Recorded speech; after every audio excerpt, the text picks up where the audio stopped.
Out of the gate a little bit awkward. At Ellis, he stumbled and pulled his shoe off leading the gate.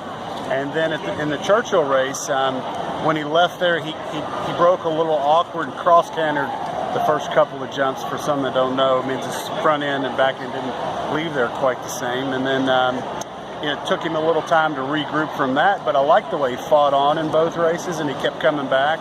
I like the opportunity to have Corey Lannery on this weekend, and I think, certainly, for a next step, it's an ideal next spot for him. What are you going to be looking for beyond the win in the Claiborne Breeders' Futurity? As far as I'm thinking, you're thinking about Del Mar in the Breeders' Cup Juvenile. Well, I think he's got to run a real respectable race to justify taking him out there.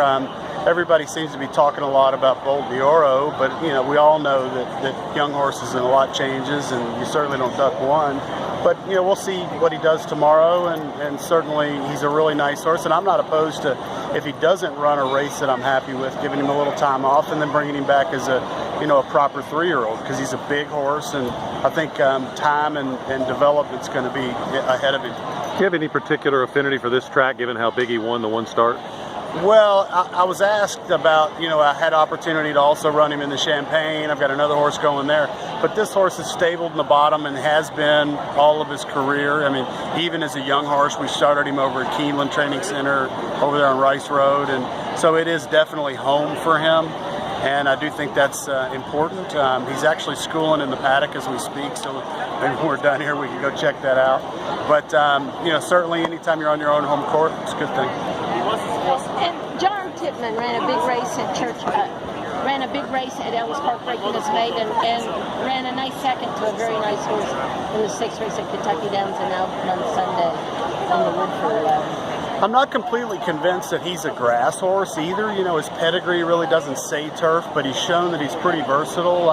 His race at Kentucky Downs, it was more about timing, and it's such a big purse down there that you had to take a shot. And I think he's wanting a little more added distance. Without 10 City in the stable, I could have made a case to maybe run him in the Futurity or even run him in a Never Won 2 allowance race. But look, he's a horse that's done everything right every day. The people that own him are having a blast with him. He's a homebred and certainly a horse with a future.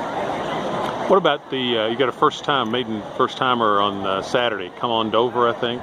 Anything special about him? No, I think this horse is going to need a race and maybe a little more experience. They split that race, and we made the decision to go ahead and put him in and get a run under his belt. But I do think a little more time is going to help him.